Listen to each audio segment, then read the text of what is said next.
I set the pizza boxes on the counter and then get some resealable bags. What should I do with the glasses?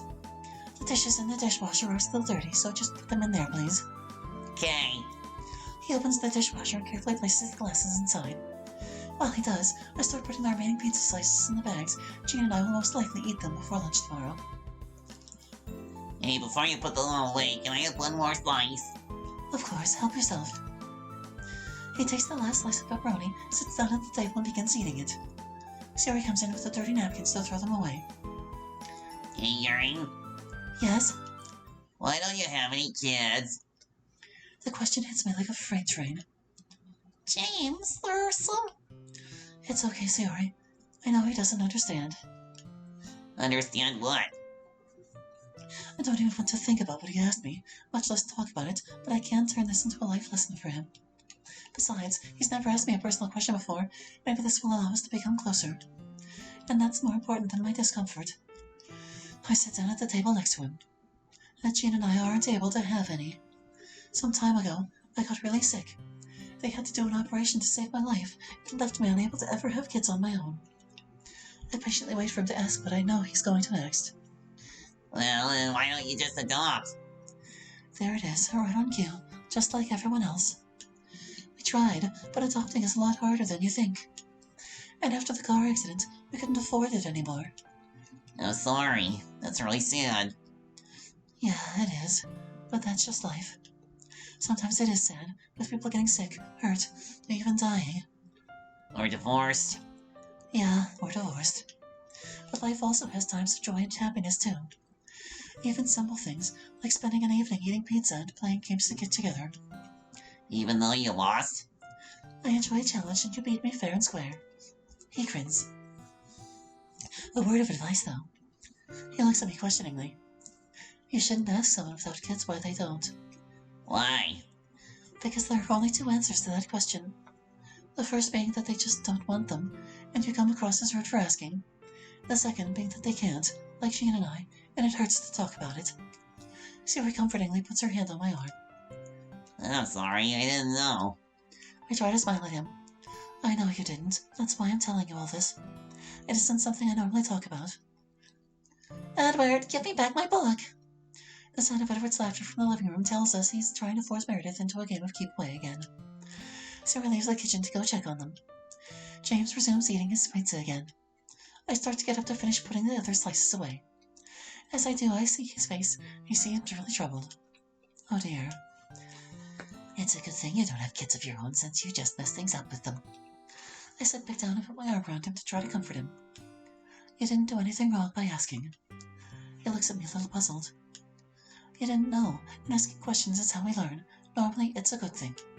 But now that you know, it is a question you shouldn't ask again, okay? Sure. I feel like I've completely messed up my attempt at a life lesson and don't know how to fix it. Not knowing what else to do, I stand up and resume putting the pizza away.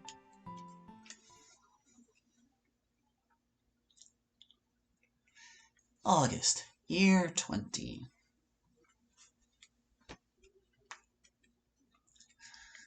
You may now kiss the bride. I can't help but cry. I never thought I would be a bridesmaid again, especially for Suri, but here we are. I present to you Mr. and Mrs. Lucas Earthson. Thank you all for coming. There is an outdoor reception immediately afterwards at La Mancha Park. They start their procession down the aisle together. I follow Meredith, the maid of honor, out of the chapel with them. After standing in the reception line greeting guests for an hour, I go and sit down next to Jean. I'm really glad the weather is nice today.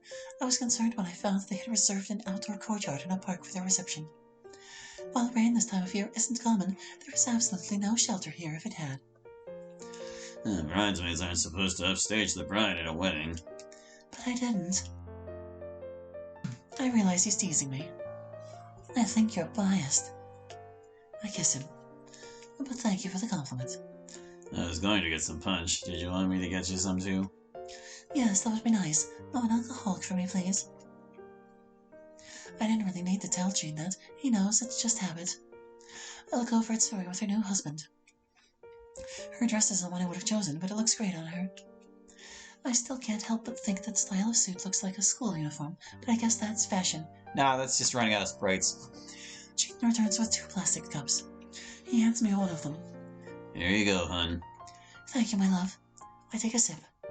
On tasting it, I shake my head and chuckle. It is the same combination of soda pop and sherbet that Jane and I had at our wedding reception. Something funny. Just happy. Happy for them. Happy remembering our wedding. Happy that today is such a good day. I may have had my reservations back when you suggested introducing them to each other, but I'm glad it seems to have worked out. I was surprised myself. I guess I mostly suggested it to help both of them build up their confidence. Lucas has been a part of our RPG group for a few years now. He and Jane became friends together through it. After Siri had a few bad first dates, it was Jane that suggested setting them up as a blind double date with us. We all had enough fun together that we did it again. Eventually, Siri and Lucas started spending time together without us. So the bridesmaid standing behind you, was that Natsuki? Yes, I admit I hardly recognized her with her hair grown out like that. I wish she could have stayed after the reception. I was hoping to spend some time with her. But it's so late for her, she had to go home and get some sleep. At least she came for as much as she could. And we managed to see Parfait Girls do Sugar and Spice together last summer. Monica and Siri went as well, the first time the 4 of us had all been together in person since before Monica got married, in a way it was like old times. But in others, it was completely different, especially since Monica and Siri brought their kids. And of course, MC wasn't there. That reminds me, where was Monica? I thought she was supposed to be a bridesmaid too. Siri and I got a text this morning saying she has the stomach flu. It sounds pretty bad. He frowns. Yeah, she was really looking forward to it. Especially since she missed Siri's wedding to MC as well. We were all thrilled when Monica got the job she wanted and moved here with her family. They ended up buying a house near where Siri's parents now live. She's not as close as I'd like, but a half-hour drive to visit isn't that bad. You look troubled. Worried about Monica? No, just remembering Siri's first wedding. I hope her second marriage doesn't fall apart too. Sarah and Lucas seem really good together. She's much happier since meeting him than I have ever seen her before. You weren't at her first wedding. It was smiles and laughs then too. Natsuki practically tackling one of Siri's cousins trying to catch the bouquet, MC swishing cake into Siri's face. I admit I wasn't there, but I have a good feeling about Sayori and Lucas. I think they will make it till death do you part. That's a change of pace. Usually you're the pessimist, and I'm the optimist of the two of us. Well, look at them. They've had to work hard to get to where they are. On top of the usual relationship issues, there is Sayori's kids as well. Lucas has done his best to be a good stepfather for them, but it hasn't been easy for him. He's never had any children of his own, and he's suddenly dealing with 3, one of which is a teenager. The kids adjusting to their mother having a serious boyfriend certainly was a challenge they had to work through. Even now, while they are all friendly towards him, he is definitely Lucas and not Dad to them. I don't think that will ever change. While I've never even met her, and haven't asked, I believe MC's girlfriend will never be Mom to them either. The challenges and trials they faced this past year have brought them closer as they've worked together to overcome them. I never saw Sayori and MC do that, especially when Jennifer died. I rest my head against him. You're probably right. I certainly hope so. Sayori moved in with Lucas, who lives just a couple miles away from us, so we're neighbors, again, which has been pleasant. She also left her receptionist position for an online customer service job. While she sometimes misses working with people in person, she loves not having to commute to work every day. Tired? A little. Standing in the reception line in these shoes for so long was hard on my feet. Do you want me to get you some food? They have those tortilla wrap thingies. I'm glad he mentioned that. I'd almost forgotten my plan. I look over and see Sayori and Lucas are talking with someone that I assume is from his family, since I don't recognize her. No, but thank you for reminding me that I need to get Sayori and Lucas some food before it's too late. He looks confused for a second, but then he smiles as he remembers. I'll help. We both stand up and go over to the buffet table. I hold 2 plates in my hands while Gene fills them up with food. He then gets 2 cups of punch, and we carry it all to Sayori and Lucas. You're forgetting that with the fuel warning light. Oh! Sorry to interrupt. That's okay, give us a hug, you two. Gene and I set the food and drinks down on a nearby table, and we all hug each other. Lucas turns to the young woman they had been talking with. Paula, these are good friends, Jean and Yuri. Oh, they are the ones that introduced us to each other. Yeah, Yuri, this is my niece, Paula. Everyone? A pleasure to meet you, said everyone. You two are the ones that brought them together. Why, yes, Sayori and I. So you're the ones to blame for turning my cool game-loving uncle into a boring, responsible adult. A boring adult that can still clean your clock and smash. Huh. Dream on, old man. At least now I have some good cousins that are young enough to provide me with a challenge. You mean wipe the floor with you? At least that's how James described it after the last time you came over. It's no fun if I win all the time. I feel a little awkward, like I am intruding on them right now, and I am uncertain what to say. Fortunately, Jean is there. So we got you some food to make certain you had the chance to eat. He can be a little blunt at times, but sometimes that's what is needed. We were so busy at our wedding reception we never did, and were starving afterwards. And I know how cranky you can get when you're hungry, Sayori. Thank you, but... Well, we can still visit while we eat. Come on, sit down. Thanks. We all sit down at the table we set the food on. Sayori and Lucas begin eating while Paula continues to talk. So as I was saying, Great-Grandpa's reconnaissance plane was in the middle of a storm when, yes, the fuel warning light came on. They could see the lights of the Navy base they were supposed to land at below them, but the water was too rough. Their seaplane wasn't the kind that also had wheels for emergency ground landings. Yeah, everyone knew it was going to be bad, but they didn't have any choice, so the captain called out for everyone to assume crash positions. Since Great-Grandpa was a radio man, he was at the radio station in the middle of the plane and got into his position like he'd been trained. The water bounced them around a bit, and they ended up aimed right at the stone jetty. But right before they hit the jetty, Great-Grandpa's psychic abilities warned him of danger. He wasn't psychic and never claimed to be. You're making that part up. How else do you explain him suddenly sensing danger? Spidey sense? I'm just saying, he never said that when he used to tell it. Well, I'm the one telling it now. Doesn't matter how he sensed the danger. What happened after he did? So he gets up, goes around the corner, and stands near a bulkhead. Around the corner in a military seaplane? I don't know, that's just how I remember hearing it. I heard the story from him when he was alive, and I remember him saying he went around a corner too. I always imagined some sort of conduit between sections of the plane. I don't really know.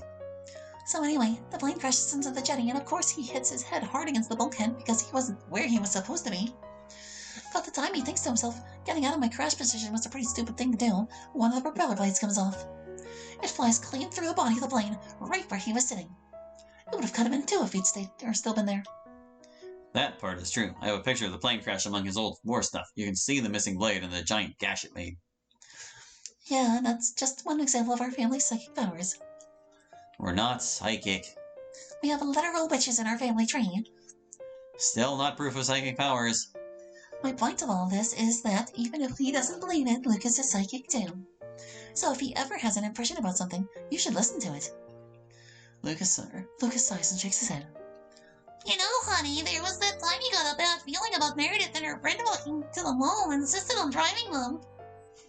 You've had no problem with them walking there before or since. I've learned to trust my instincts, just like Grandpa. Well, whether it's instinct, psychic powers, or a guardian angel, I'm glad he'll always be here to watch out for us. Of course, Sunshine. Sayori reaches towards her plate and realizes it's empty. They forgot an apostrophe there. Hold on. Yeah, it needed an apostrophe there. She's still hungry. I had Jane put extra food on her plate for her.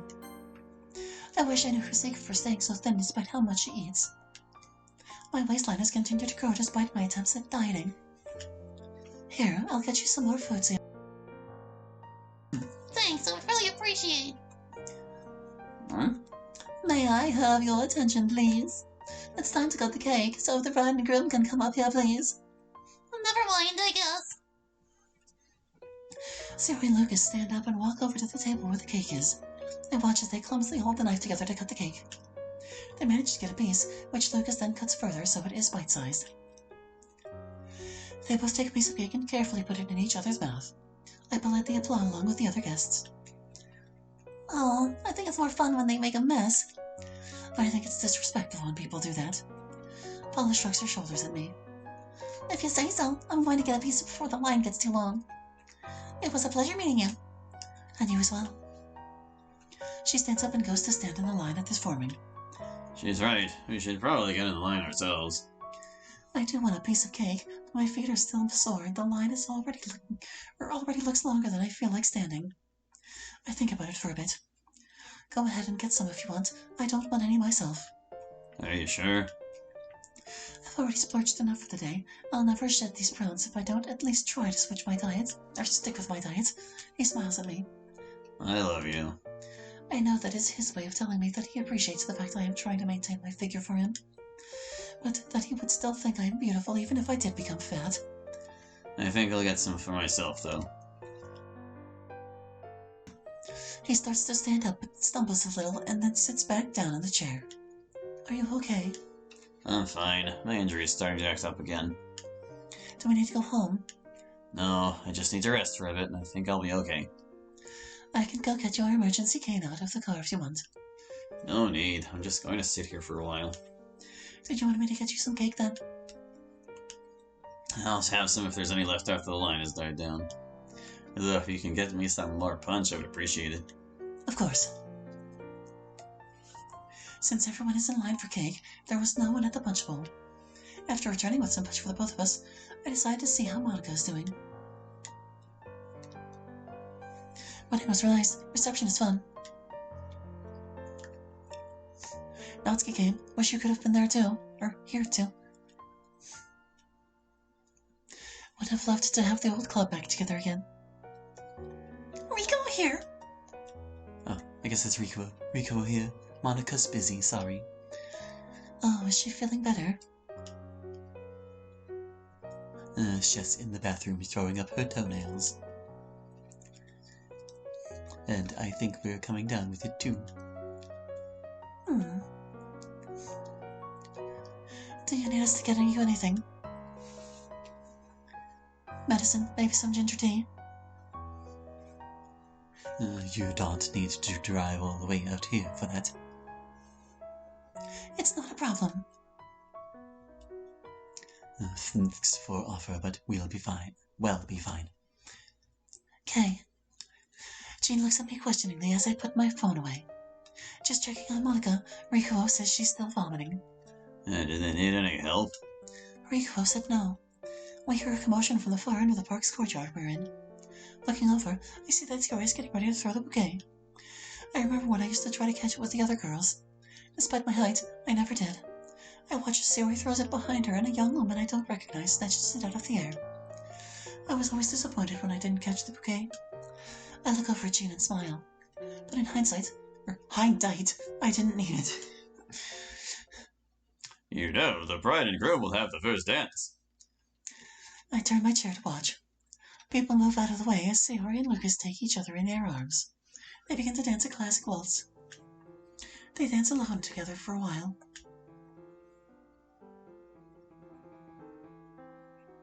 But even before the song is over, they invite others to join them. Other couples start going out to where they are and begin dancing as well. I sigh. I enjoy ballroom-style dancing. It's so romantic. I would love to go out there and dance with Jean, but I know his injury is bothering him too much. I take another drink of my punch. Do you want to dance with me? It's okay. I know you're feeling weak. You didn't answer my question. Do you want to dance with me? Well, yes, but I know that you... He stands up and offers me his hand. So let's do it. I have at least one dance in me. I grin and take his hand. As we walk out to the space where everyone is dancing, I can feel him rest his weight on my arm. Are you sure you're okay? I don't want to push you. As I said, I have at least one dance in me. Though I do think you will need to drive us home afterwards. He puts his hand on my waist, takes my hand, and we begin moving with the music. 1, 2, 3, 1, 2, 3. I've always appreciated the simplicity and elegance of the waltz. Maybe Jean and I should take ballroom dance lessons together so we can learn more complicated dances. On second thought, with his condition, that might not be the best of ideas. All too soon, music changes to something with a much faster beat. Jean knows I don't really like fast dancing, and we return to our table. He leans heavily against me as we do, and collapses into the chair. Are you okay, my love? I will be. Just need to rest for a bit. Thank you for the dance. I know that was hard for you. He smiles. I love you. I love you too, my love. I look over the table where the floor is laid out, or the food is laid out. I see that there is no line, and it looks like there is still some cake left. I'll be right back. I get up, get a slice of cake, and come back. Here, I know you wanted a piece. Thanks.